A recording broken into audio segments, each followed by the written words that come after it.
We are shows what you know. We'll always watch TV. And if you think we can't, we'll watch more and you'll see.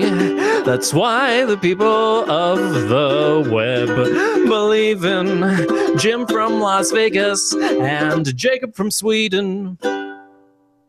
Oh, yeah. Set your phasers The to web. discussion. I almost messed that up. Set your phasers almost. to discussion, because here we are. It shows what you know. We're here to bring it as it concerns to Star Trek Discovery. I am just holy. Yay! I would say that you've discovered a great place for a Star Trek Discovery review. That's right. The not quite a joke that I put in the description, I also put it in the podcast. Hello, I'm Jacob Burrows, and I'm here to talk about Star Trek Discovery. How you doing, Jim? I am doing great because I feel like it's the future is kind of a dark place, but there's hope. Am I wrong? Oh, you're not wrong. You're not wrong. It's Star Trek, everybody. I did do a quick video on it, but the last time there was a Star Trek discussion on the podcast was when we were going over pilots, new shows for the fall season, and Star Trek was one of them. And at that point, when I'd only seen one episode, and by the way, we're in spoiler-free territory right now. We'll tell you when we get into spoilers. But when I'd seen just one episode, I wasn't quite blown away, and then I hadn't even seen like part one or part two of the pilot. So then I watched part two, and I still wasn't completely blown away. And it wasn't until part three that we kind of got the real pilot, where we kind of got to know what the show was going to be and about. And I know it makes sense why they did that, but I'll say that that's the point where I was on board, because that was also when Burnham was on board. They were all on board the same ship, and it was a Star Trek story, and I liked it. See, now, and I know we went over this a little bit, but we're going to rehash some of it, because I was in, baby. I was in, right, part one of the pilot, the real pilot. I'm not going to do this rewriting history type thing, even though this is Star Trek and love alternate timelines and what have you. But I'm going to break it down like this. I was in part one of the pilot. Part two of the pilot, I'm still in. Episode 3, I'm in. Here we go. But where I'm coming from is I'm not a Star Trek guy. I don't sit and watch Star Trek. All right? Let's get that. You just did for not like 9 episodes, but okay. Yeah, I did. But that's the thing. I didn't have any preconceptions. I wasn't really even too concerned with the crew. So their trick, clearly their trick was to get people like me to watch it. And I would say it was a great success, because anyone who is a Star Trek fan, they're going to stick it in for a while. They're going to hang out for a while, even if they're going to complain about the pilot and how it's more like a standalone movie or what have you. They're still going to hang out for at least, 5 or 6 episodes, probably every single episode, even if they hate it. So you already got those people. That's a good point. I think you're totally right, by the way. I mean, that makes perfect sense. They're clearly doing something a bit different and trying to draw in kind of a different crowd, and also keeping in mind that it's like a new platform they're launching and trying to get people on board, and they're trying to impress. They're trying to come out the gate with something impressive. And as you said, Star Trek fans are already in it. They're going to be in it either way. So I think that's a good take on it. Yeah, so I do think that their strategy of kind of like slowly making it a Star Trek show is, I think it's very smart, and I think it's the way to go. Because now, we were talking last week, and I'm like, hey, Next Generation's on Netflix. I might watch that. Yeah. Which you just told us you don't do that, but hey, here we are. And I've seen the movies, obviously. Even as a kid, like the original movies, I don't really remember them that well, but I remember like seeing a bunch of them. I'm almost positive I saw I think Nemesis. I'm almost positive I saw it in the theaters for some reason. Whichever one has Patrick Stewart when he gets taken over by like the Borg or whatever. I'm pretty sure I don't know if that's super specific. In the movie form, though. Okay, yeah. That's fair. Yeah, I know that's probably big time on the show, but I mean, like whatever the movie, but maybe it wasn't even the Borg. I don't know. He had green stuff on him. I don't know why I saw it, but I think I saw it in the theaters. But either way, yeah, like familiar with the movies and of course the J.J. Abrams movies. But yeah, even when they were announcing this show, all my thoughts were like, I will never watch that show.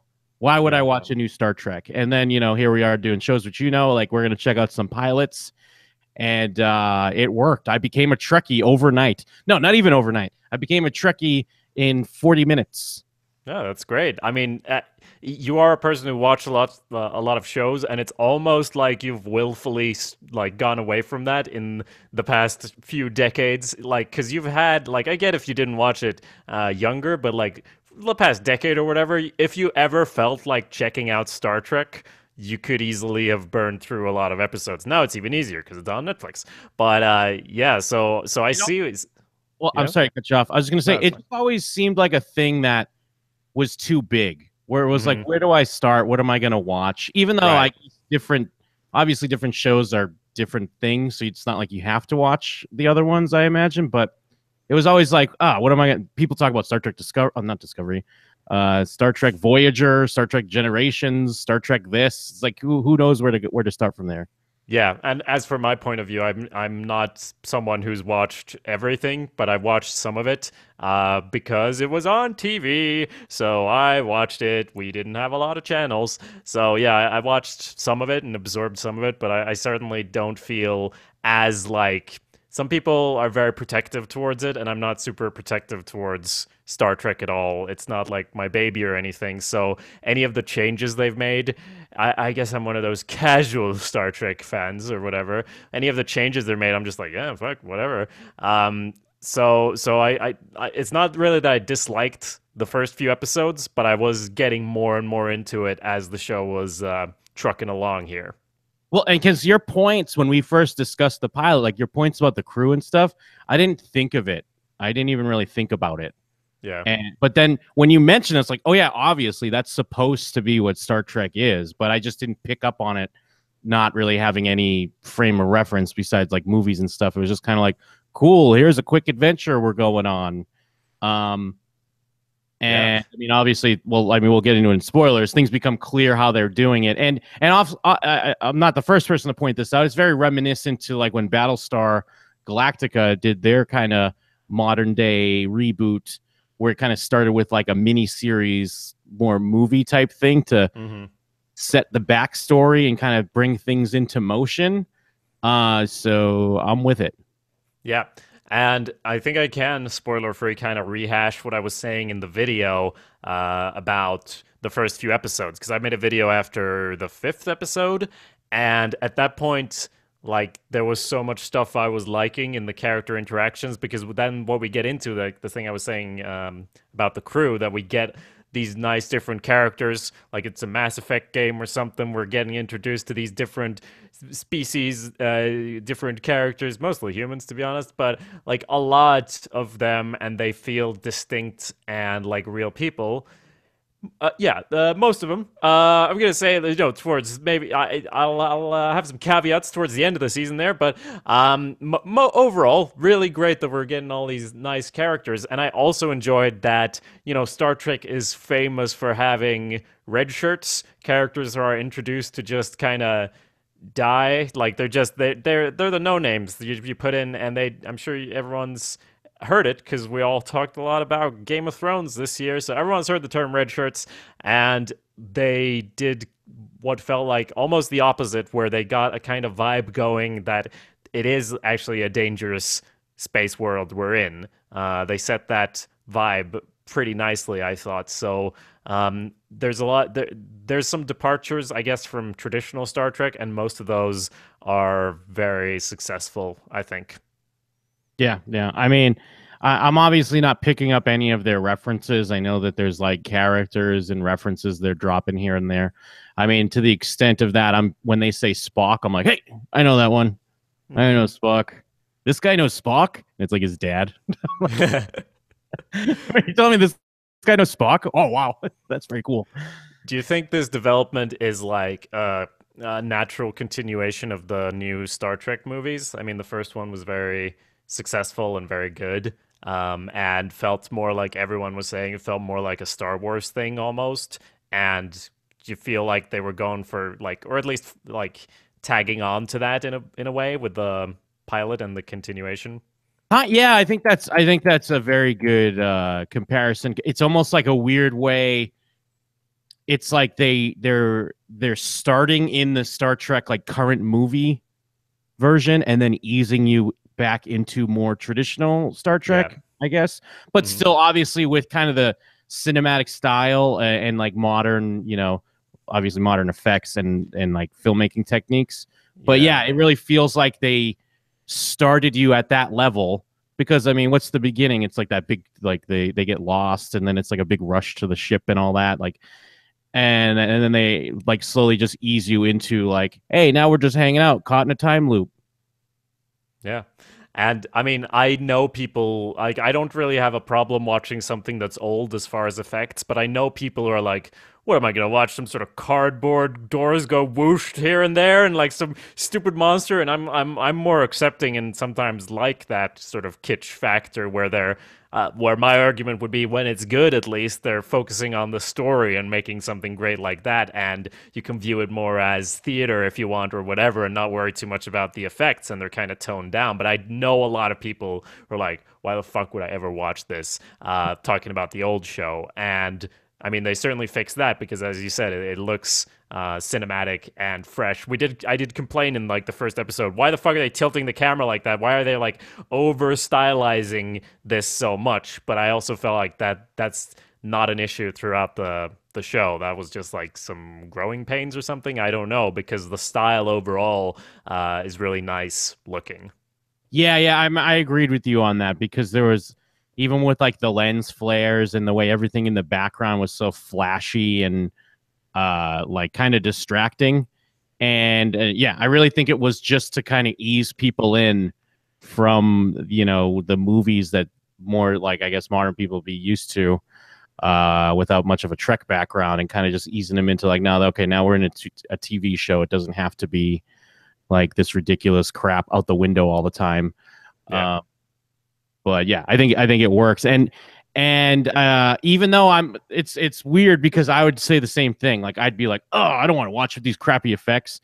But then I've tried to argue with people when they don't want to watch Buffy the Vampire Slayer because it has dated effects, and it's like, Yeah. no, the effects don't matter, you dumbass. Yeah. And I guess I should smarten up because I mean, if the characters are compelling and the story is compelling, it doesn't really matter in the end. Would you say, I mean, this is more of a broad abstract question, but would you say you lean more towards liking fantasy than science fiction, just generally speaking, or are you kind of like whatever's good's good? Yeah, I mean, I guess I probably lean more towards fantasy to science fiction, but yeah, I'm still about whatever's good's good. But Yeah, I guess if there's a weird like, I mean, the whole thing with Star Trek was kind of the idea that it's dry science fiction and that it just felt too overwhelming to like even try to drop in and see what's going on. yeah. Yeah, I came to think of that because in Buffy, the effects are kind of crappy in the first season, maybe, and well, maybe some other parts too.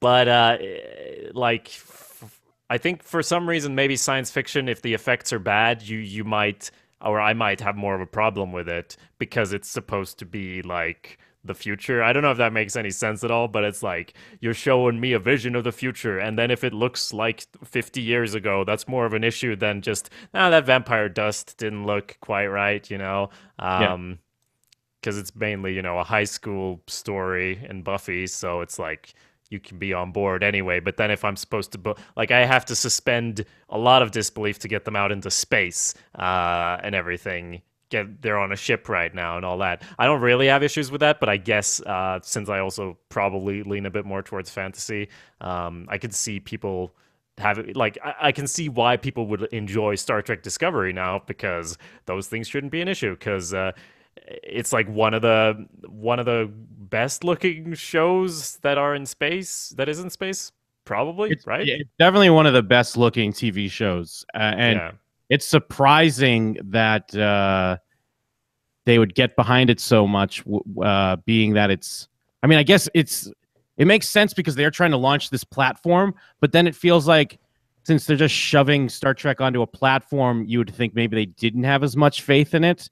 But then it looks like they're just spending all kinds of money on it because it looks great. So I don't know. I even heard you say on your other show, Jim and Them, jimandthem.com, that, now there's no excuse not to make a Star Wars show. Just like after they made the first new Star Trek movie, it was kind of like, well, shit, clearly it is possible to make a good science fiction action adventure film. So why are you slacking, Star Wars? And I guess the same is true on the TV front now, because they set the bar in a nice sort of place where Disney would be able to cough up enough dough for that, I'm sure.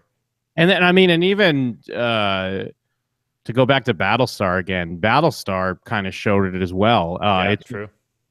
Star Trek Discovery, even takes it to that next level, and I was really impressed with the effects and the look and everything. And you'd be hard pressed to really differentiate it from a lot of big budget Hollywood films. So Rainn Wilson is in this show. What did you think about that part? Was it the best?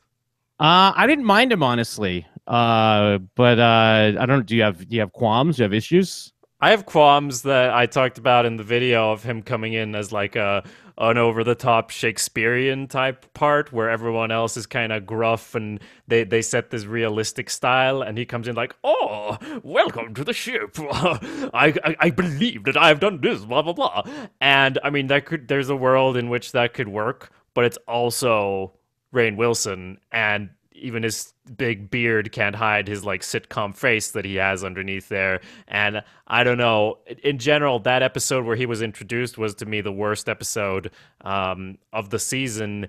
And unfortunately, there were echoes of that for me continuing for the rest of the season, preventing me from enjoying some stuff, which we'll get into in spoiler section. But that was the biggest hamper for me. And also because, I mean, this might sound harsh, but I got some Mr. Robot vibes almost, because basically in Mr. Robot, when I was first watching it, shit was happening that made no sense, and caused me to question what the fuck was going on, and not in a way of this is mysterious, but this writing doesn't make any sense. Why are they doing this? And then that caused me to dig around and feel okay, I saw the posts online. Now I know why they're doing it. And there should never really be a moment like that where you're so pulled out of it that you're trying to find an explanation, and then that gives you a spoiler for what's about to happen later. Because I don't know I'm sure you didn't feel as aggressively about the episode, but that one kind of caught me off guard. Yeah, no, honestly, nothing jumped out at me at all. I don't know if it's my ignorance or my stupidity, but also for Rainn Wilson, bearded Rainn Wilson is in one of my favorite movies ever, this movie called Hesher, and he does just play a sad, depressed asshole through the whole movie. So I could separate from, the known Rainn Wilson of The Office, and I'm oh, it's bearded Rainn Wilson. I know this Rainn Wilson. And even if he was a little over the top, I was just kind of hey, this is Star Trek. They do stuff like this. Yeah. At least from my outsider's point of view, is because even though I've been gushing this episode saying how I love Star Trek now, there's still that part of me that's Star Trek is cheeseball garbage. So if something silly like that jumps out, I guess it does. I don't pick it up. I'm just oh yeah, this is that classic Star Trek that everyone loves. I'll take it. Yeah. And I was just gonna say I was watching the Orville in parallel sometimes, and in that episode it was oh, am I watching the Orville all of a sudden? Is that what's happening here? And then no, it's not. Okay, this is the Star Trek one, and then the other way. Okay, so yeah. And nothing jumped out at me as off from the episode or the plotting either. Okay. And I was completely And then the only thing that made me look into things was your video, and you mentioned a theory, and I was what? And then I started looking at it, and I'm like, oh wow, like you kind of weirdly opened up a can of worms that I wouldn't have noticed or thought about at all. I guess Yeah. it's kind of payback because I did that to you with Westworld, where you were just kind of watching Westworld, and I was like, what about this theory, huh? And you're like, Yeah. huh? What are you talking about? That theory sucks. This is worse. I hate this. Yeah.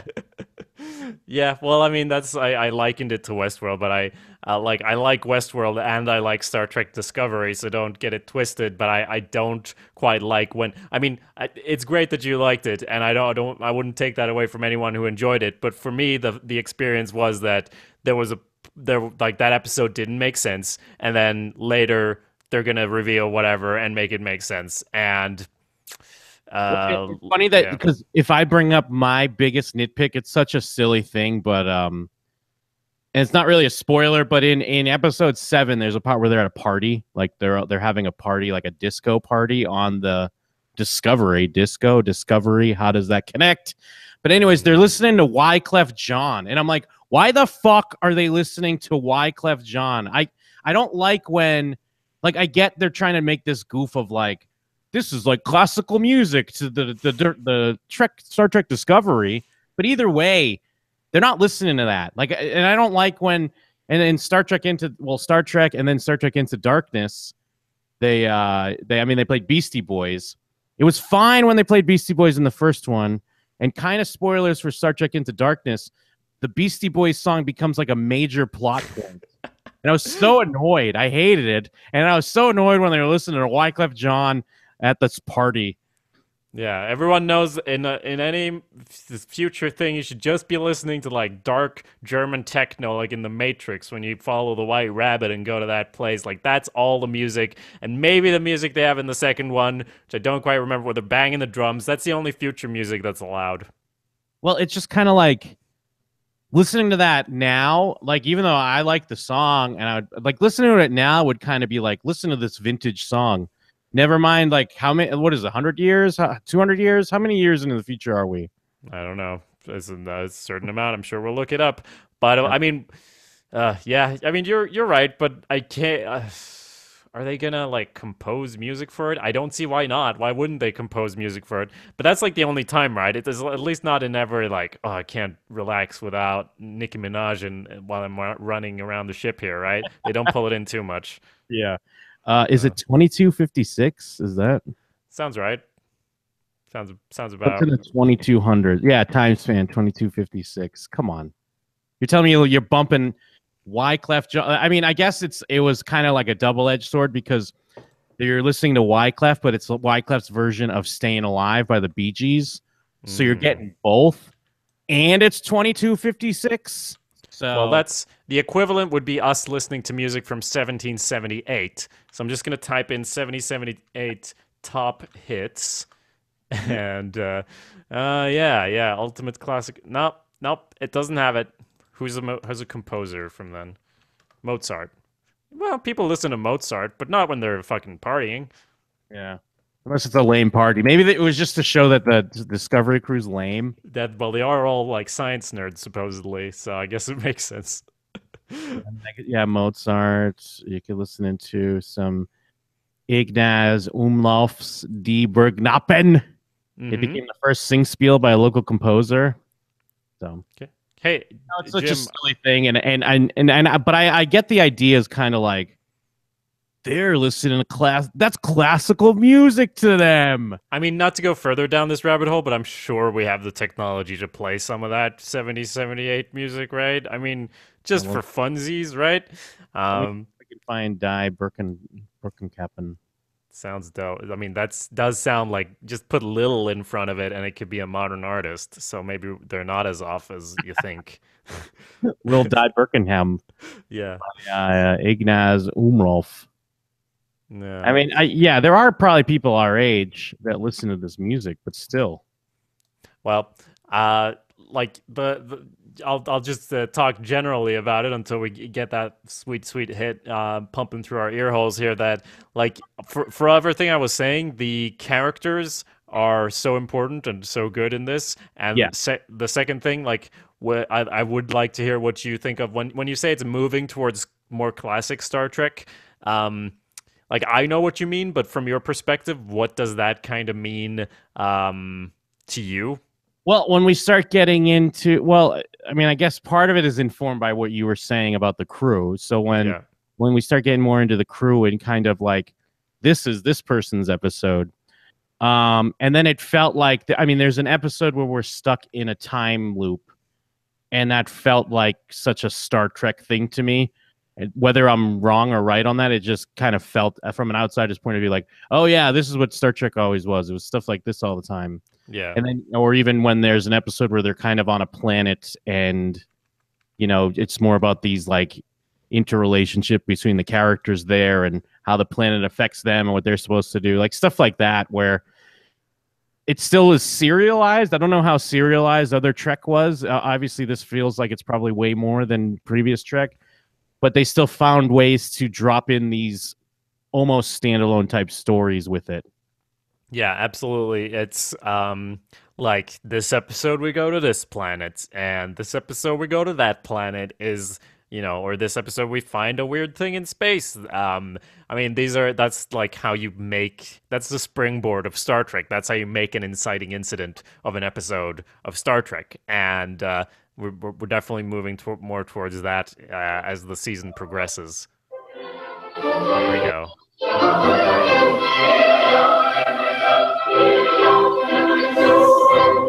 I feel like I'm Kevin McAllister setting traps or something. It's a sing spiel, so I think they talk sometimes in it because this is 20 minutes long. I guess we got enough of that. I guess that we got about as far as that joke would take us, huh? That horse is basically out the fucking garbage chute. That's the equivalent of them bumping a little Wyclef Jean. You got the Refugee All-Stars, Staying Alive or whatever. So do you want to start talking about spoilers, or do you have anything else? Like, what would you say to someone who hasn't checked out Star Trek yet? I would say if you're an outsider like me, but you're kind of big into TV, like peak TV that we're in right now, I think this is a show that's well worth your time. Don't be, thrown back because it's got the Star Trek moniker on it, the Star Trek title.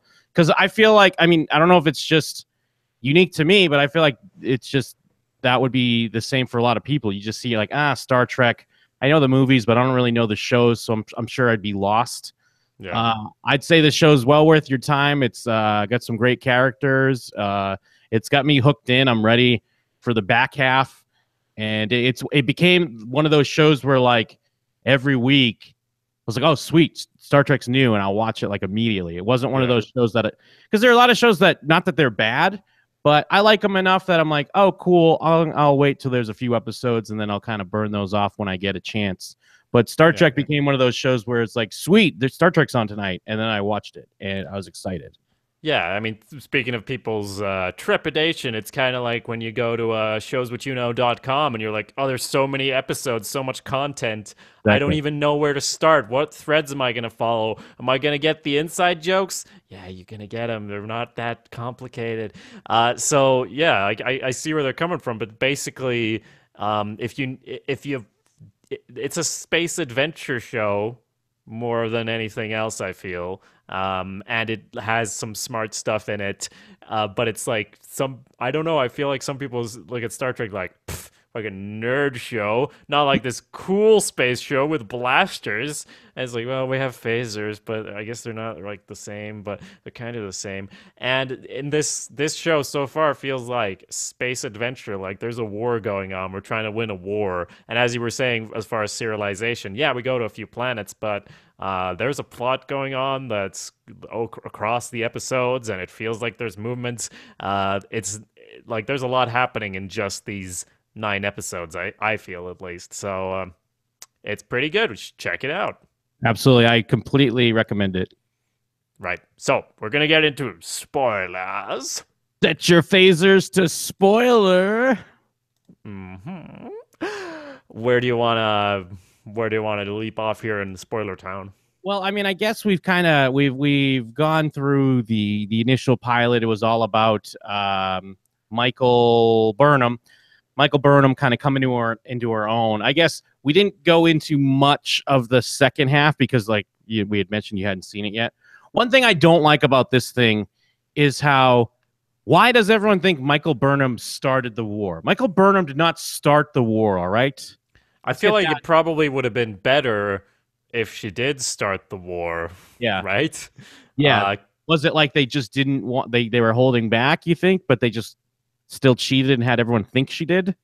I mean, the thing she's on like for treason for is trying to. I guess she was trying to fire on the fucking Klingons. But she was right. But she was right, and also they didn't do that. And then they were kind of teaming up again, and then she was going in there and she shot the bad guy Klingon. I mean, the mutiny thing I get. I get Mhm. how that could be seen by everyone else as like, there's never been a mutineer. I understand all that. But the idea that, and even like Saru thinks that she started the war, like that's the kind of stuff that bugged me. I guess it's arguable because what, she goes out on that space walk or whatever, and then she does shoot a Klingon or something like that, or she fights a Klingon Yeah, before like all the other shit goes down.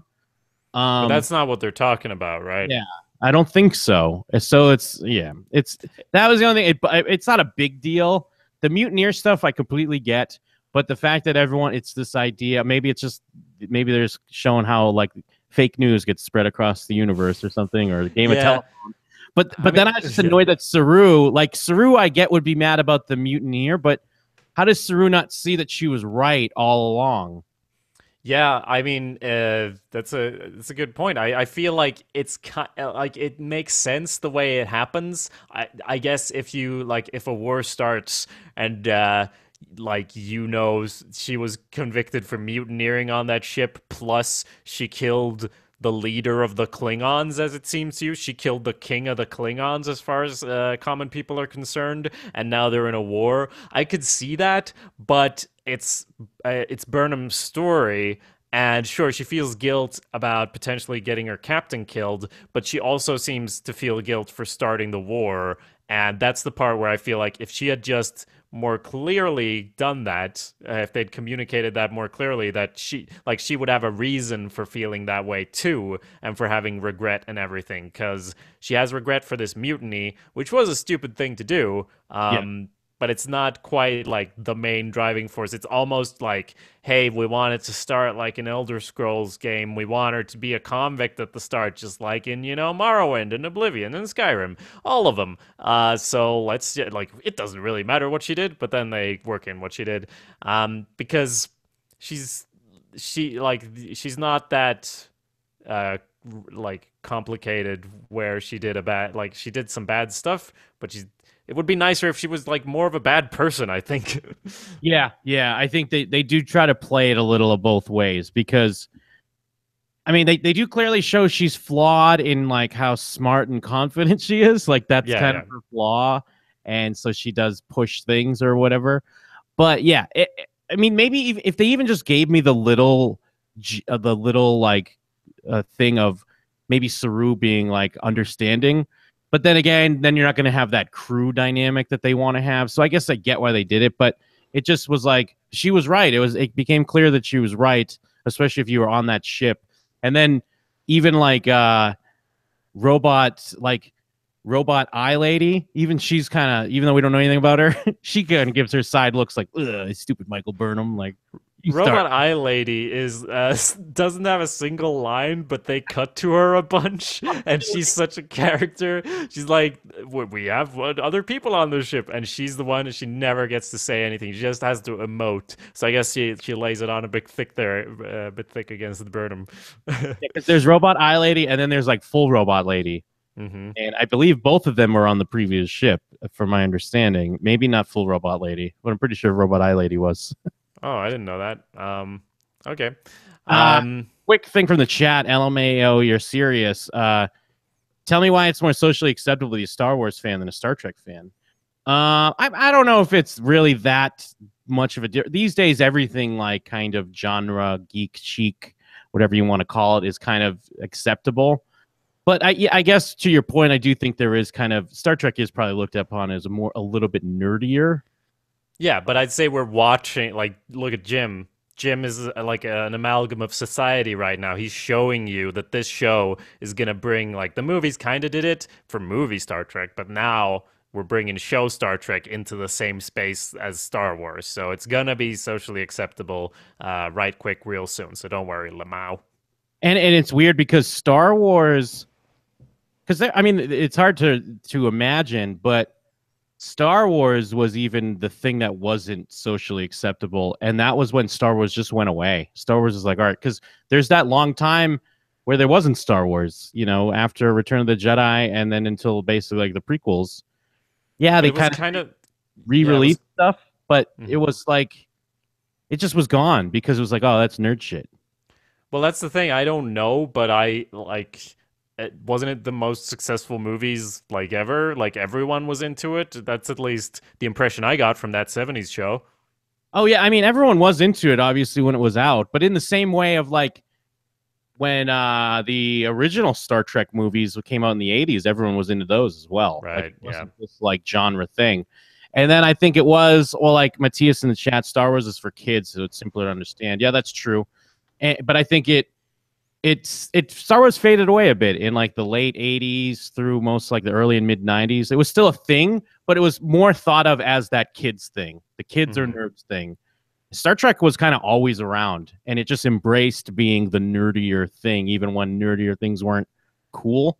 And Yeah. then when Star Wars came back with like the re-releases and the prequels, it just became more of a mainstream. Here's another big budget movie.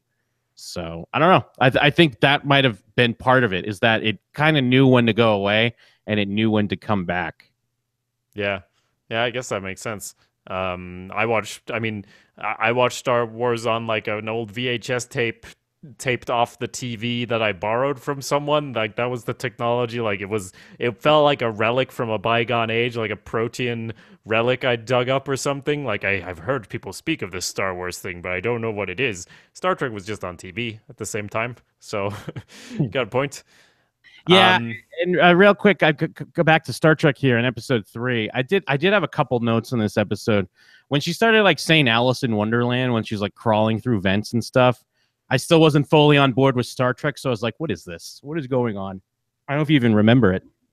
Barely. Yeah, it's like when they're going to find whatever killed all the people on their fellow science ship, Yes. and she's running from this monster that she later befriends, How Yeah. to Train Your Dragon style.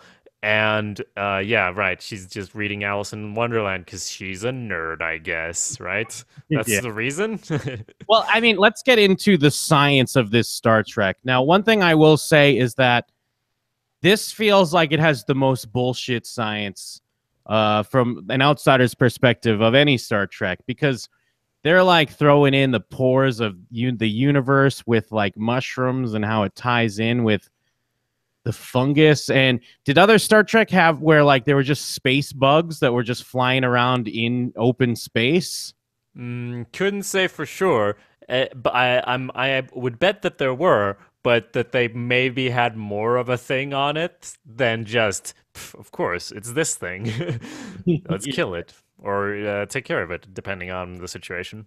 Well, because it feels like I mean, what they have this thing of how like a mushroom vegetation ties in with the pockets of the universe, and like they use these space spores to tap in and have this new way of like, you know, jumping the whole ship around the universe. And I know, again, they're like they're kind of alluding to real things we know about, like, you know, black holes and stuff like that, and how, you know, space time. But then they're like this weird stuff they try to throw in. Like, am I the only one that this stood out to me, where I'd always like roll my eyes when they start getting into this shit? Well, Spatula Hat in the chat does say that it always had space squids and shit. Okay, that's good. So that's good to know. But yeah, I mean, it's definitely like you have this scene where two people are talking at the same time, and then, oh, of course, and they both figure it out, like, and they get excited about the science, and then it's like, now we can teleport anywhere in the world, and you kind of have to just shrug. So the mycelial network, that's it, right? There's spores all over in the universe. I guess they're And not. this big bug, which is basically like a giant size like cell, like kind of like a microscopic organism that's really on Earth, because they compared it to a real thing, but in Yeah. space it was this huge thing. but it like just flies around in open space and like eats these spores or something like that, and that's how it's connected to the roots of the universe. Well, I tried to like I would guess that they teleport around in space and eat these spores and whatnot. But that's the thing, I'm not 100% on if the spores are actually like, is that a metaphor, or are they literally like flakes in floating around in space, or is it more of like antimatter spores or whatever? But it's kind of like the show kind of shrugs it off, so we have to kind of shrug it off, I I mean, guess. you're right. It is a metaphor, but it's also like the reason why they know so well is because they compare, like, they show the garden or whatever, and it's like, Mhm. this is just like my garden. And I know, like, that's the thing Star Trek was famous for, right? Where like they would say some like ridiculous garbage, and then someone would be like, "Ah, yes, like putting a bookmark in a book," like just so Yeah. we as idiots know what they're saying. But Yeah. then it's just kind of tough because it's all made up shit, anyways. True. Special Hat did say that he thinks they tried too hard to come up with something more fancy than just faster than light travel. Yeah. I honestly, I get what you're saying, but I didn't mind it. Like, I kind of liked the whole thing of like, okay, all of universe is connected, and it's kind of quantum, and it's kind of whatever. And if you like get too many of these spores, one of these monsters is gonna eat you up. Like, you're paying the price for it, and then it's tapped into like like these currents of, or like the roots of the universe or whatever that we can't comprehend, but unless we're Anthony Rapp, then we can comprehend the roots of the universe eventually. So Well, I mean, I know I'm like complaining about it, but I do more agree with you than it sounds. It was just something that always kind of would make me kind of smile and chuckle a little bit when yeah. they started going over it. It didn't ruin anything at all for me. And of course, I mean, I, like everyone else, I felt bad for this poor little slug creature when it was in pain as they're doing all these jumps. And you're like, well, we do that these days, making cosmetics. God damn it. We're just taking advantage of these poor little beings and using them for our own gain. So like I'm still in, even though I don't get why like Anthony Rapp is somehow connects to it because of a thing they put on his wrist. But that's neither here nor there. I guess it doesn't matter in the end. It doesn't matter. So whatever, but it just still would, I couldn't help but make me kind of giggle every time it comes up. Yeah, it's not gonna pass like totally unnoticed, for sure. Did you have anything else on the third episode? Let me double check real quick. On the third episode, yeah, I mean, since I still wasn't in, like, I did make a note, like, she just beats up her other prisoners, like, starts karate chopping them for no reason. I didn't understand why that happened or why they were villains or whatever, but it was just a thing to show that Michael was cool. I still am not sold on. I wasn't sold then, and I'm not sold now on Tilly. Tilly's her roommate, right? Mm-hmm. Yeah, she's kind of more annoying than she is welcoming, and clearly she becomes this great space admiral or whatever, captain. And all I'm thinking is like, is she from another show? And it's like a secret, like she's that Russian lady from Orange is the New Black or whatever that everyone loves. Well, I wouldn't love. Well, I thought you were gonna say like she's another Star Trek character, and we're gonna find out like, oh, she's fucking Janeway or whatever the fuck from Voyager or something like that. I'm sure. I mean, I'm not ruling that out, but I like Tilly. I enjoy her antics and her awkward babbling as a contrast to Burnham. I do get that, but for whatever reason, she doesn't feel like a Star Trek character. And maybe that's a good thing, but she just feels like a modern character from any other like show or sitcom or like rom. Right. She feels like she's from The Office, kind of. Yes, yeah. So I guess that's not a bad thing because you're right. Like we do need some sort of release from like Burnham's intensity and like always ready to tell everyone they're wrong and what have you. So it just felt a little grating. I guess I kind of lied. By the end, I didn't mind her as much, but in the beginning, it didn't feel. I was like, how did she even get to where she is right now? But then again, I didn't realize that we're seeing kind of the shit bags anyways. Like we're seeing the bums that you'd never see in Star Trek because Burnham's still on the outside looking in for the most part in the beginning. Yeah. So in episode 3, they find this tardigrade, which they name it because that is the name of the tiny microscopic organisms, sometimes called water bears or whatever, which are kind of crazy creatures, as far as I understand, that can survive in the vacuum of space and like whatever the fuck. They're like immortal, I guess. And I haven't looked really into it, but I've just heard that these things are basically like the cockroaches of the microscopic level, except they're kind of like weird, adorable little bear. Like they look like the creature in Star Trek, but smaller. So they find that, beam it aboard, and as you were saying, they eventually figure out that, hey, if we just plug it in, then we can jump wherever the fuck. Yeah, yeah, basically. And yeah, like I said in the chat, it's just kind of a way to introduce this new like faster than light travel, like basically beaming the whole ship around the universe to wherever. And I mean, even I as an outsider, I'm thinking like, how is this a thing, since this show is a prequel essentially? So either things do not end well for our crew, or I mean, we'll get to how the season ends. Maybe that's telling us some things.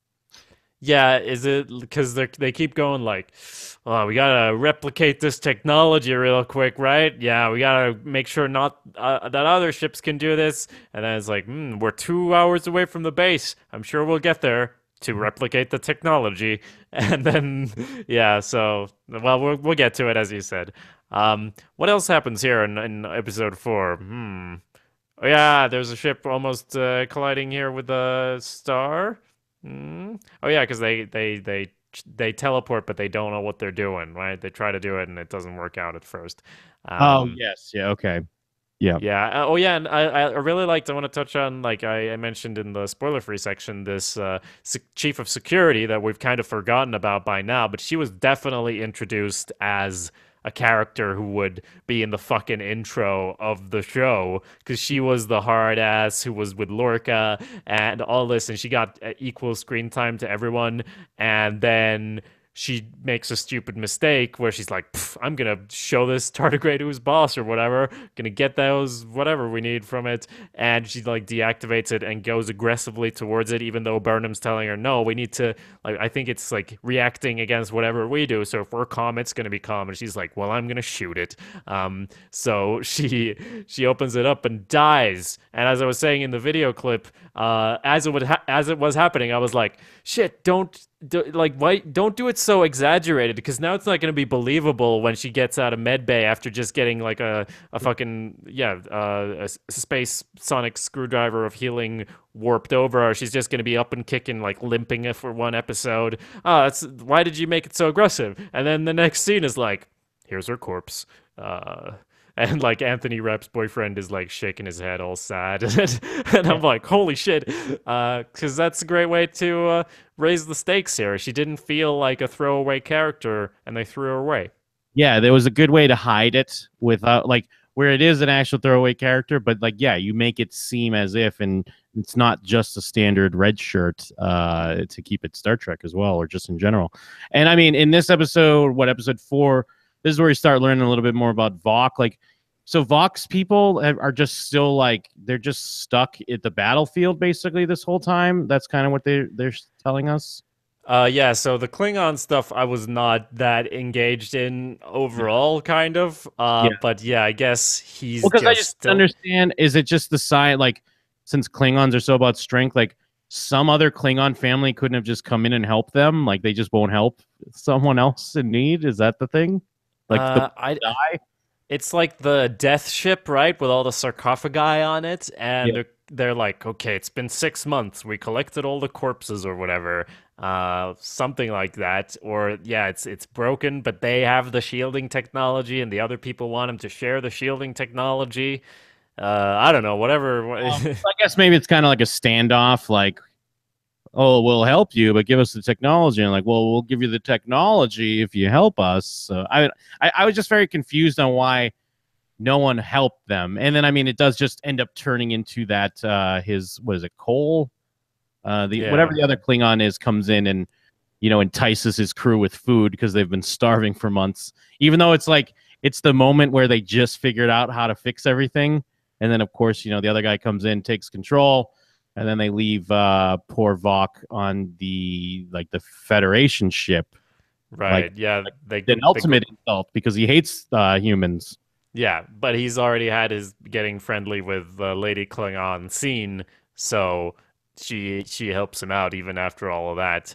Um, yeah, it's stuff going on there. Yeah, she's secretly loyal to him still, and like pretending and like, oh, we're gonna be sneaky about this and so on. Then there's episode 5, Choose Your Pain. Yeah, your favorite. Yeah.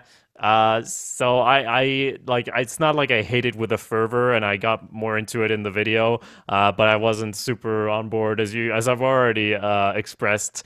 And yeah, I mean, it's don't. basically just the Lorca trapped in Klingon prison episode, and that's where we meet Rainn Wilson's character, who's an over-the-top character from, what is it, from Next Generation or from the original? I don't know.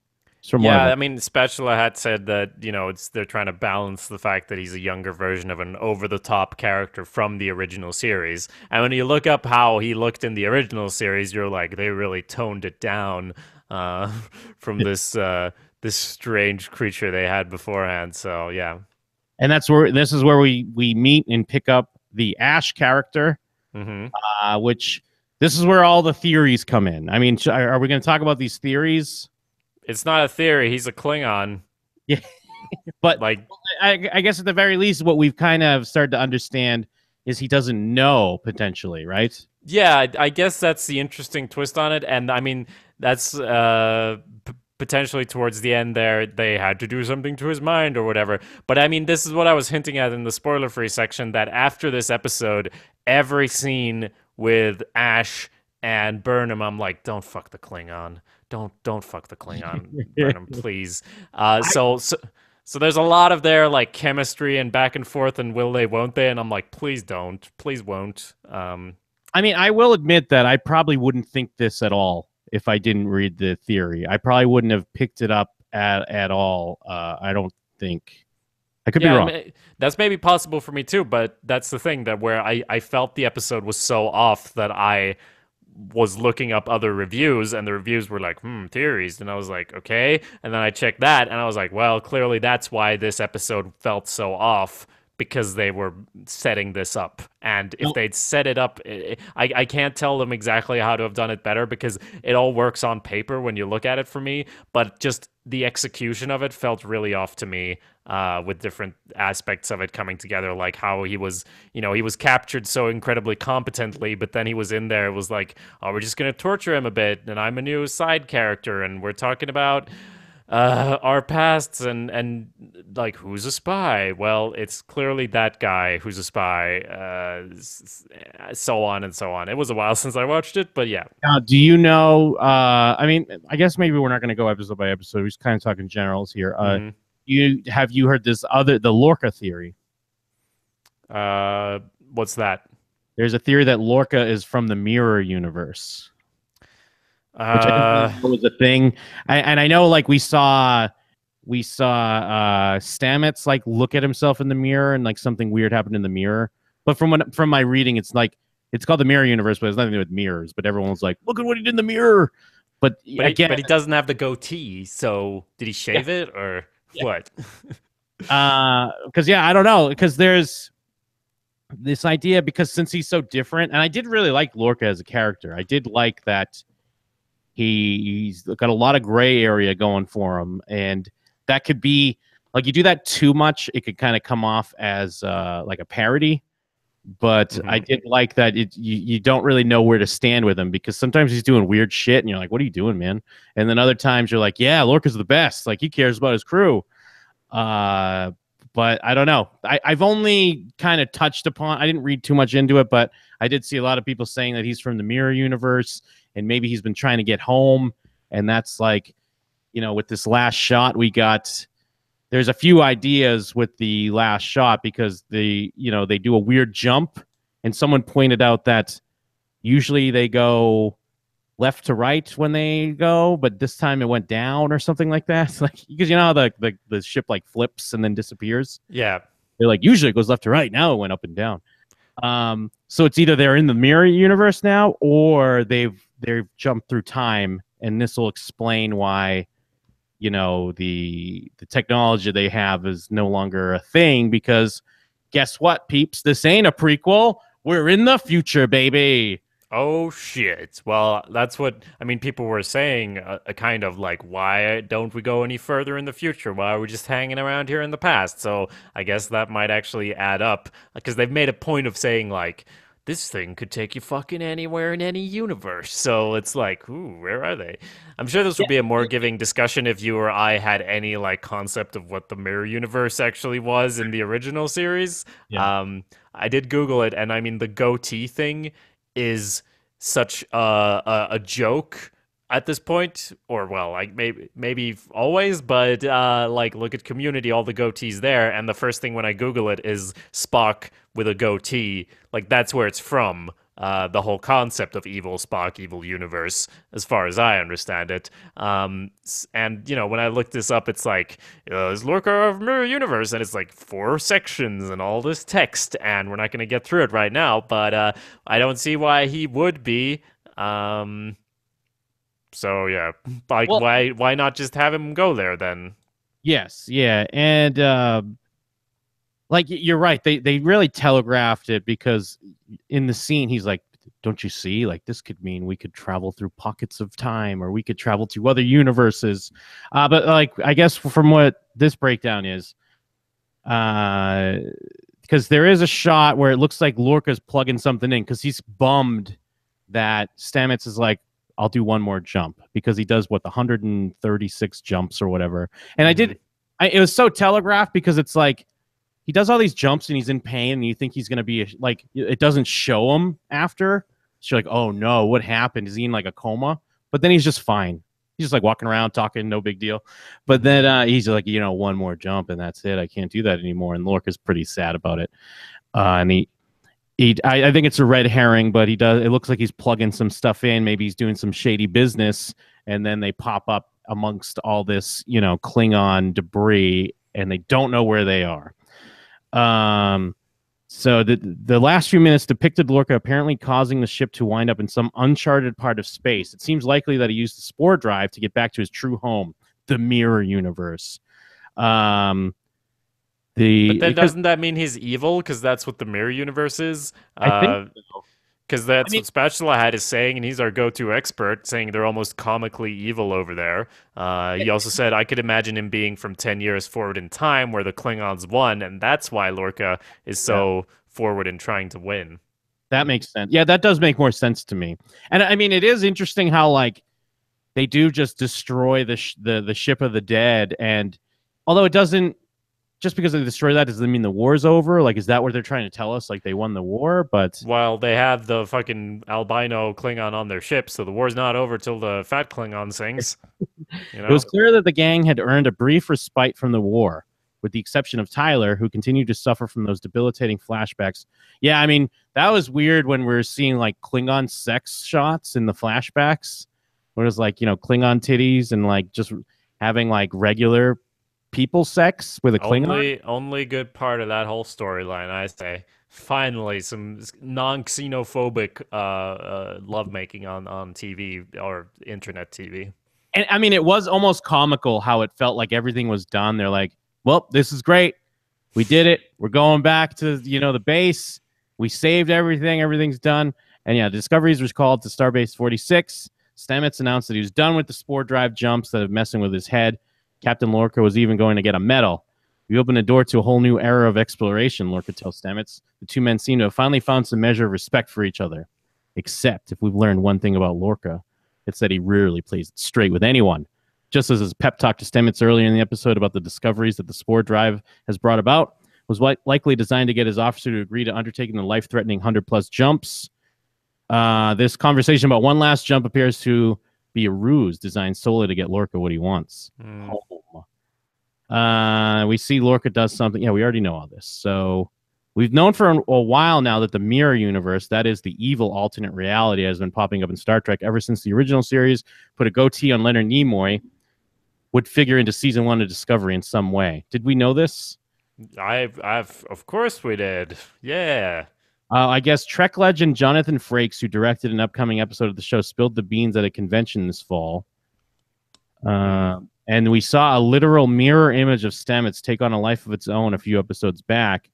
And last night's segment also had Lorca and Stamets speculating about how the spore drive has opened up the door to alternate universe. So I like these theories are always like, we already knew all this, so this.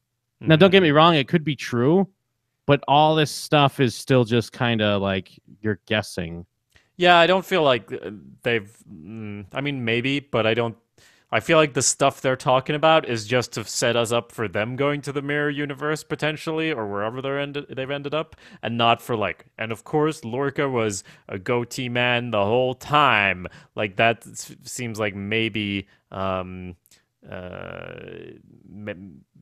like drawing lines that aren't really there. Yeah, and they bring up how he tells the story that he killed his crew rather than let them become the prisoners of the Klingons. That's pretty crazy. Is that where he does that show these from the mirror universe? It's like, well, well, well, that was in episode 5, which I discount in general. So, but yeah, anyway, as we were saying, Ash is a Klingon. They got the Klingon sex. They got the scenes of him being carved and everything, which conveniently also obviously are him being turned into a human. They have them, like, the lady Klingon says to her beforehand, like, we got to do some crazy shit right now if we're going to win this one, Holmes, she says, word for word, and we're going to transform you into a human, I remember her saying, with the mothers or whatever, the old ladies who have the old knowledge. And we even have in episode 5, like, the leader of that prison is like, I learned English to be a spy. It's like, how the fuck are you a spy if you're a fucking Klingon? You haven't seen a Klingon for 100 years, huh? That's what we said in episode 1, right? Something like that, I seem to recall. Yeah, they're turning them into humans. That's the only interesting part. You mentioned that he maybe doesn't remember. And then it's going to be a love triangle with Burnham, I guess. I guess that's where we're heading. And then he's like a sleeper agent because he doesn't even really know what's going on. So I think it is kind of interesting, but it did feel like once I read the theory, then it seemed more and more likely, and then the flashbacks seemed like it totally confirmed it. And then he gets out of bed and like goes and kneels to her in her cell, and she's like, soon, wahahaha. Well, and she says she'd never let them hurt you, hurt him. And it's been said that this show will, I believe it's been said that they will explain somehow why the Klingons look different now than they do in like other Star Trek. Even though I guess they've kind of looked a little different in almost all different iterations of it. One thing I do think that's interesting is that I guess the original pitch for this show is they wanted to be like an anthology where each season would kind of cover different like crews and different characters. So we wouldn't necessarily stay with like this crew. But I think CBS was like, no, we don't want to do that. We want to make sure that we have like a cast and we stick with it. So a lot of people's theories is maybe this thing where they can have their cake and eat it too, where like the Discovery is the same, but they're going to be in different, dimensions all the time. So who knows? Yeah, I guess that would add up. Like we've talked about that sort of thing, that concept with Stranger Things, of course. If that's a good idea, is it a bad idea? And even though I like the idea of it when it's done well, look at Black Mirror. That show wouldn't even make any sense without the whole concept of making it an anthology. But I also see, like, if you want people to come back, you kind of got to give them characters to care about even a year later, because otherwise it's like, oh, you're getting involved in something completely new. And if you do it like Black Mirror, episode to episode, it's like, fuck yeah, like go on a new adventure and then that's done. It's like a short film or a movie or something. But doing a season and then like finding great actors and then firing them all, it doesn't, like, economically, I think, make sense. And well, and especially now that I'm getting used to, now that I'm acclimated with the idea of Star Trek getting like growing to love the crew and the interactions involved that, and then the different backstories and how they play off of that, it would be really tough to then, okay, all these people you like, see ya, like here's some new people. I mean, it'd be interesting if they could pull it off, but then it feels like you're like, losing out every year. Speaking of Black Mirror, from the preview of the upcoming season, it looks like they have their own Star Trek type episode. So that should be pretty cool with Jesse Plemons playing kind of like the Kirk, like captain type character. So that should be good. So episode 6 is like the Klingon-centric one where her Klingon father is almost killed by a logic extremist who attempts to assassinate him, and they go hunting. Where Lorca, yeah. I think you were saying Klingon. Oh shit! Yeah, Vulcan. Sorry. They're all Klingons, Jim. You don't get it. Snuck that in there. Yeah, no, they're the fucking Vulcans. And they're here. Lorca gets to show a slightly softer side because in the previous one he's like, "Fucking leave Mud. He betrayed us," which let him get tortured to death. Yeah, I'm not gonna touch on that. But anyway, he now is like, burn him, whatever you need, we're gonna do it. And I mean, it does turn out it's more as well to end the war, and also he's got his stuff going on with his hot admiral fling who wants to take him out of commission. That's the storyline going on here too. But yeah, he gives like permission. Let's go find him. Let's find your Spock daddy. Yeah, but then you gotta like, how premeditated are Lorca's actions? Like, does he know that he's gonna take his chick, his side piece, out of the picture when she goes on this mission? Because she's in the process of basically being like, enough of this little experiment. Like, you're clearly unhinged, and we need to get you back to the Federation and do a review and all this stuff. And then, like, and it just happens to work out for him. Like, oh, great, bought myself another month. Yeah, I mean, it's every single time they lost someone or something, even if it was like, fuck, we didn't return this library book in time, he's like, engage the spore drive, we're going after them ourselves, we're taking a fight to the Klingons. And then when his lover is gone, he's like, we gotta follow orders, the thing I love doing, all these orders, right? So it definitely works out in his benefit there, and it's kind of ominous. It's hard to say if, like, I do like that. I'm not sure. I mean, is it just a happy surprise and he just knows how to take advantage of it? Or did he kind of foresee that maybe this could happen and put her in that position? It's hard to say.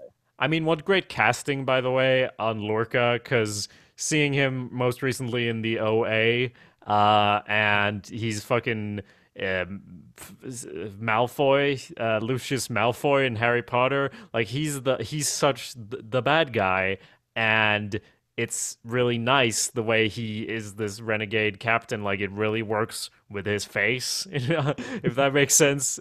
He does a great job of it. Yeah, he's really great.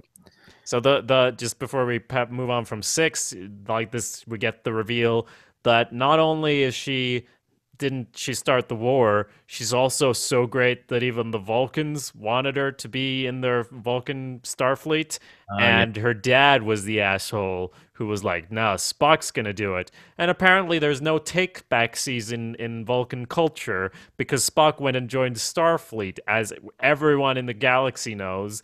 So then it's like, well, you'd already joined Starfleet, I guess, or whatever, so there you go. And we also obviously get a bit more background, where when we were discussing the pilot, we were even like, is he Vulcan? What's going on here? She's human. Spock, half Vulcan. Her adopted father is also Spock's father, and he has a human wife, and that's why the logic extremists want to murder him. Yes. But yeah, they give him the choice. Hey, we need to take the assimilation of humans step by step. We cannot accept 2 partially humans. We can either take the full human or the half human. And it's like, I guess this is what logic is, I guess. Yeah. That makes sense. Well, and then plus it's more of the question is, why did we never hear about this character? Why did we never? And that's always the problem of making a prequel. But it seems like maybe they have a reasoning behind this, or maybe they're just going to act like, no, Spock knew about Michael Burnham all along. So I guess time will tell what their plan is on this. Yeah, this is the sort of area. Let me check what Spatula Hat is saying in the chat because we don't know. We don't know if it was like I know they took the name from something, Michael Burnham, but I don't think it was like a like here's Spock's sister. I don't think that was in there. Anyway, that's episode 6.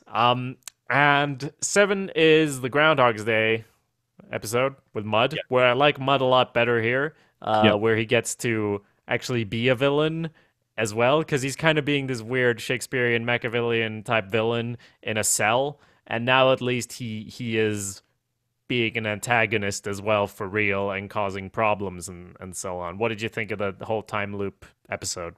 I mean, I liked it. It's kind of, it's territory we've seen in other media, etc. I did get lost a bit because, I mean, I don't know if it's just because they were cheating, because Stamets is the only one who's kind of outside of time, most likely because of his connection to the spore drive.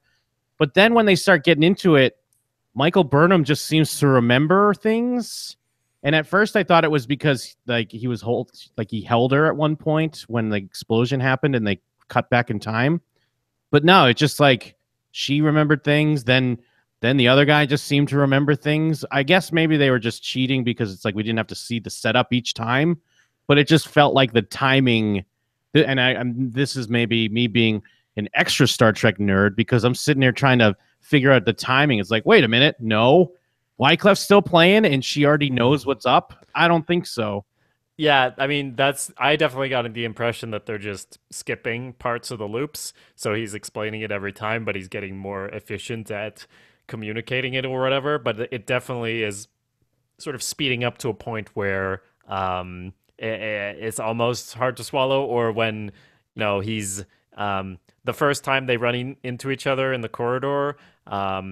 Because yeah, he Anthony Rapp is the only one who remembers, which is kind of interesting because it's like usually it's the main character and we don't follow his perspective, we follow like the other characters and see. I like the reveal when he's coming to them like, no, you can't do that, stop, and they're like, you're crazy, and then we don't follow him trying to figure it out, but he comes to them at several different times and tries to explain it and eventually figures it out.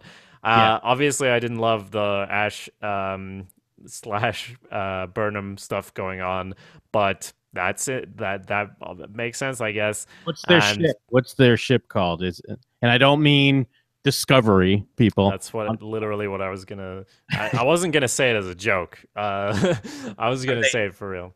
Are they MASH? They're MASH, right? Burnham Ash. Isn't it Bash? Or is it Bash? Yeah. Are we going both first names, or are we all right to use her last name and his first name? Her first name is not Bo. Well, her last name is Burnham. Her first name is Michael. Right, Michael. Mikhail. Or is it Byler? Because he's Ash Tyler, and she's Michael Burnham. It's either MASH or Byler. I'm telling you. MASH Byler. Well, this is something we like to look up here. I like to figure out what the ships are. The ship. Because you kind of have to check the tags. I'm on Archive of Our Own. Saru, this just has, because it categorizes with the slash, but I also want them to have a name here where they're using, okay, Dubcon. Ash Tyler.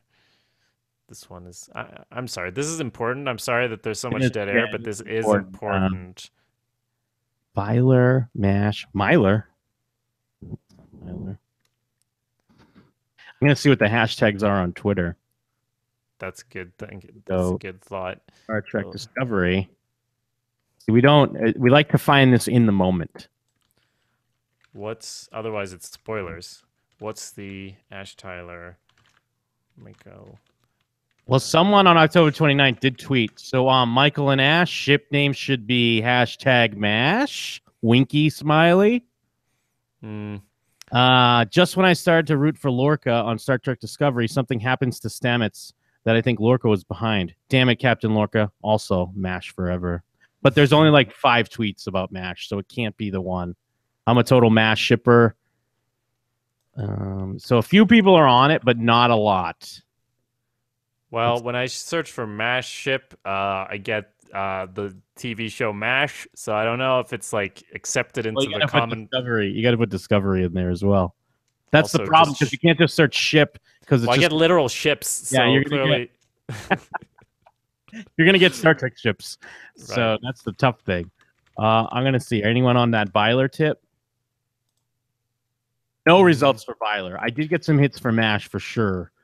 Well, as far as numbers, I'm going to give you some troubling news here. There are 15 works in Michael Burnham / Ash Tyler on Archive of Our Own. For contrast, well, I'm going to look up something for contrast, but that's nothing, I'm telling you. This ship doesn't exist. No one's on board. They push it so fucking hard in the show. It's canon, and no one's on board. I don't know if it's because everyone knows he's a Klingon, or because he's just a flat character, or because he's a flat character because he's actually a Klingon, and when he's talking about, oh, I'm going to go to the lake when I'm back on Earth, you know, it's going to be great. There's no fucking lake, man. You don't exist. You're not a character. He feels like that in the show for me, so maybe that's what people are picking up on when they're making 15 fanfics of this, which is nothing, I tell you. Nothing. Name me an obscure ship I shall find, and it shall have 1,000 times more. What about Bangel? That's no, that's not Bangel. What You want Spike and Angel? Bangel, yes. Spike and Angel is Spangel. Although I guess that's not that obscure anymore. No, exactly. I told you to get me a hard one here. From different shows or from the same show? Well, there's 87 where the Angelus / Spike. Is that just with Angelus? No, it's with Angel. Okay. Oh shit! I'm sorry. There's 979. That was specifically with Angelus / Spike. There were fucking gotcha. 87, and we got 979 of Angel Spike. That's just on this platform. This is not the biggest one either. So it's just I think my favorite. This could be one of the biggest driving points of our show. Shows What You Know is getting in on these new shows and getting the official names of the ships on the show. And we don't mean literal ships here, people. Keep up. That could be like one of our famous running jokes. Well, there's 306 works in Star Trek Discovery. I mean, I'm just doing some extra research here. Okay, so under Star Trek Discovery for MASH though. I'm just gonna get fucking crossovers, man, with MASH. But obviously, Hugh Colbert, Paul Stamets is the main one. Everyone likes this one. Everyone's on board. There's 100 of them. Secondly, we got Lorca and Ash. We got more Lorca and Ash fanfic than we got Burnham and Ash. So just keep that in mind, everyone. All right. Well, the never-ending search continues. We got Michael and her ex-captain also has more. Michael and her ex-captain has more fanfics. The character who died in the second episode, they have more fanfics. That is anyone still listening? So they're all gay fanfics, basically. Well, that does help when that does get more of it. Yeah. All this special hat. People can't get off on regular shit anymore. I bet all the ships are about the tardigrade. I'm not saying all, but there's gonna be one. We're not gonna find it right now because gotta get into the rest of the season, I think, at some point. I lost my notes. I just have lots of fanfics up here, so that's another episode, though. Yeah, I'm gonna have to. I just want. We need to figure it out. I'm saying MASH. I'm throwing my hat in the ring. I'm putting it on hashtag MASH. If people even want this to happen, Michael Burnham and Ash Tyler to get together. Let me search here. There's one here on this platform. Nope, and that's just says this is a mashup.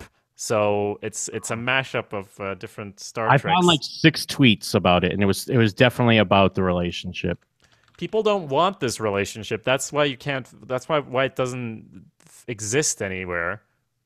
I'm sorry. Everyone agrees with my don't fuck the Klingon thesis from earlier, I guess. Well, this one here, I mean, this is on topic with the episode we're discussing. OMG, this week's disco is the best yet. Wanted to immediately watch it again. Hashtag Star Trek Discovery. Hashtag MASH. Hashtag gentle. Gentle. Did they really write disco? Was it the one with the disco on the disco? Oh shit! Yeah, no, I kept getting confused by that on the Reddit because they kept calling it the Disco Crew, and I was thinking of the music disco, and it took me like way too long to realize they meant Discovery. I was like, oh, yeah, Right.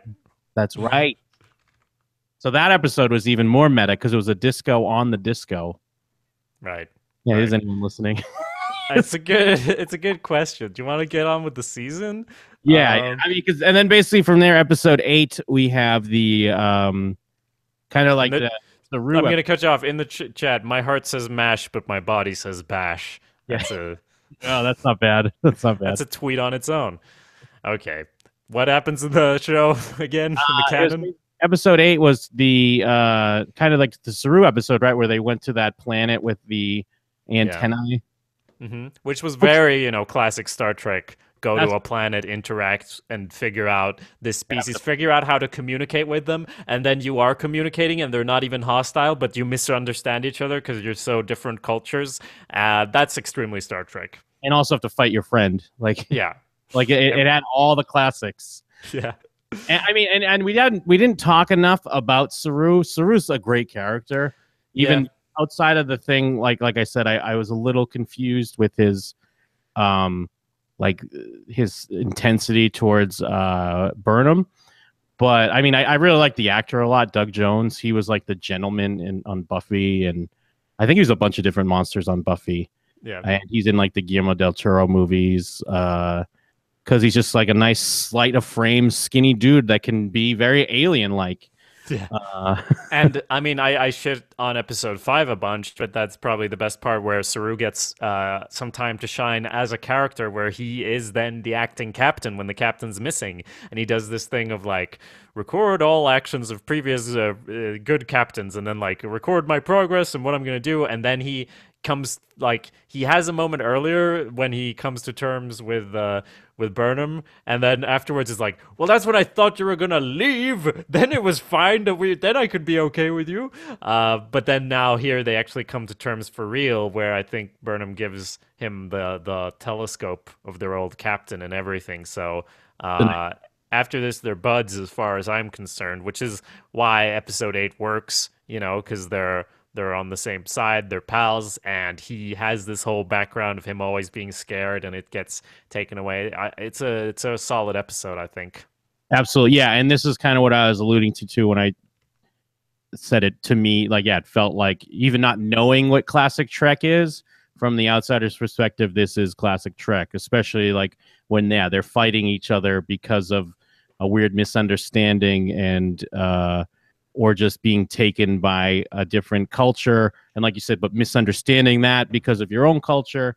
Like it was very solid all around, and they did a good job of having it tie in with everything else, because then it leads to the cliffhanger episode, cliffhanger ending to lead into the finale, because these dumb little spirits or whatever the hell they are think they could solve everyone's problems because they're stupid.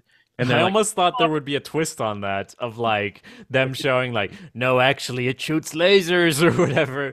But no, they just kind of paged the Klingons and told them to come over and kill them. They're like, come Klingons, we'll help you too. Let's all just hang. They're just stoner spirits. Yeah. Like, let's all hang out. We'll just smoke an antenna. We'll just we'll bond on a certain level. And we'll then smoke each other because we're literally the planet.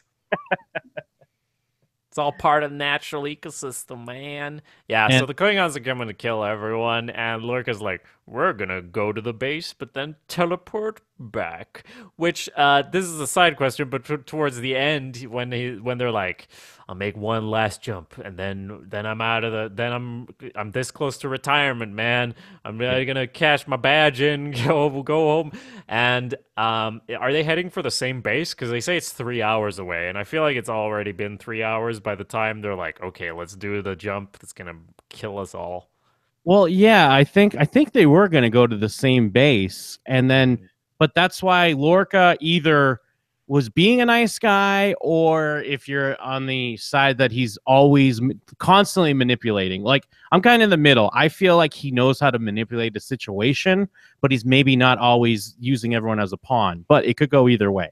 So either he's because he does say like we could just do regular hyperspace or whatever. Don't worry. And then Stamets is like, no, it's fine. We could do one more. And then, but he's like, but I mean literally one more. Because then it seems like that's when he gets annoyed. Like that's when he's like, wait a minute, what? I thought we were gonna, be back at it soon. But who's to say? I guess that would make sense. It's just I also felt this thing, particularly in episode 5, but this thing of the plot taking charge and then the stuff happens that needs to happen, and that is such a slight thing that the last jump kind of gets them going. That whatever he does around them, I'm not going to say like, oh yeah, it only happened because of Lorca, because I feel like it would have happened because it needs to happen as well. That's why I think Lorca was being genuine.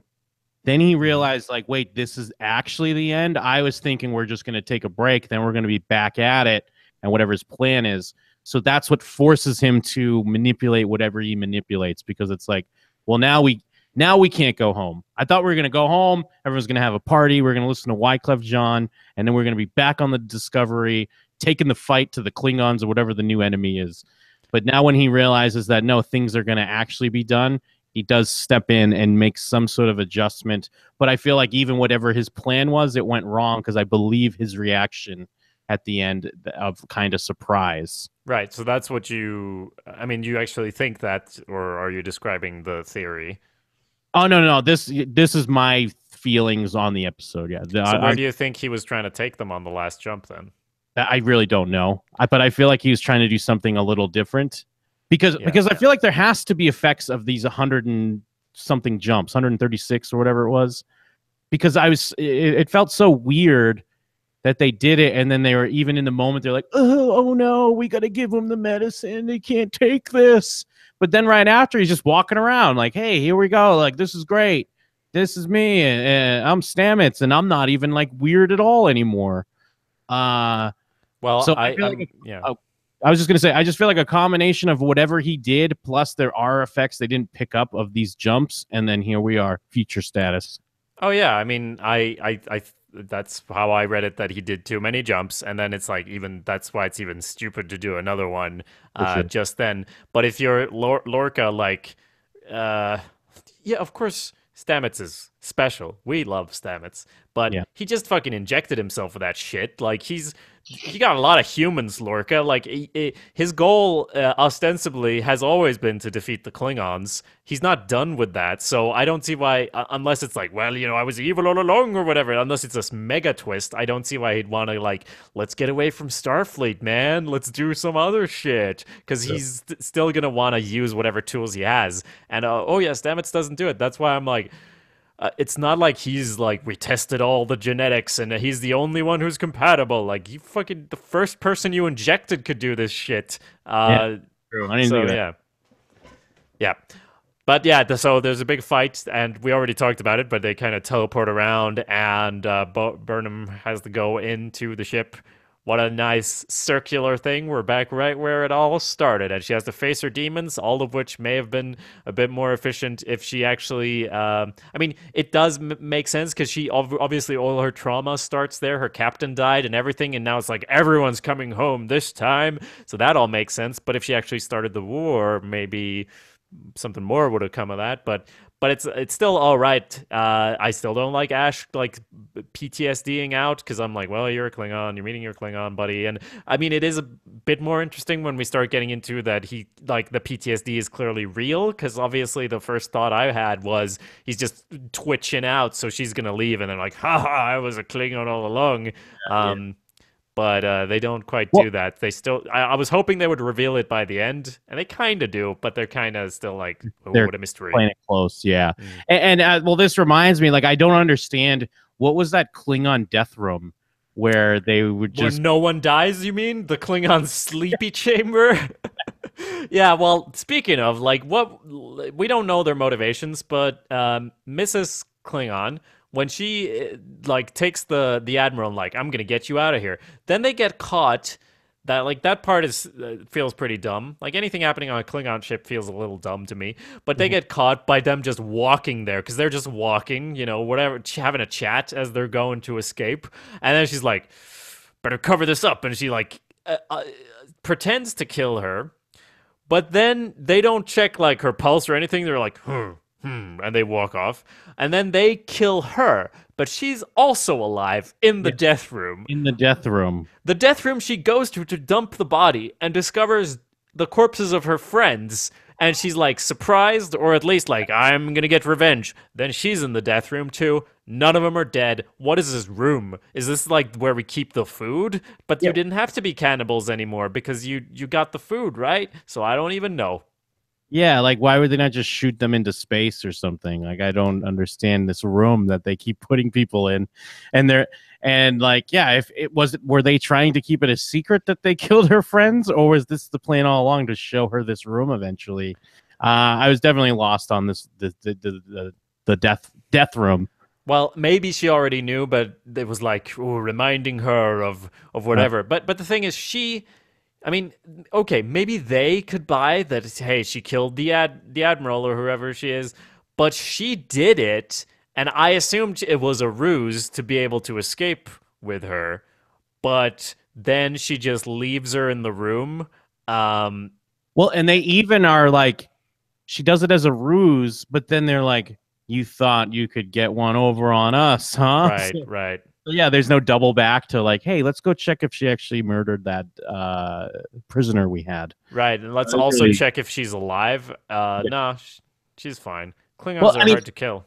That's why some of this other stuff, even the stuff in the finale, like when you say it out loud, it sounds really dumb because, I mean, the characters are what hooked me in. I really like the characters, but when you describe this storyline, like you have to bring these two like large things and place them on the Klingon ship, like just in random locations so we can pull the algorithm or whatever. And then what we're going to do is we're just going to be like, we're going to, Sonic the Hedgehog our way around the ship to trick them. We're like, we're over here. Now we're over here. Now we're over here. What are you going to do?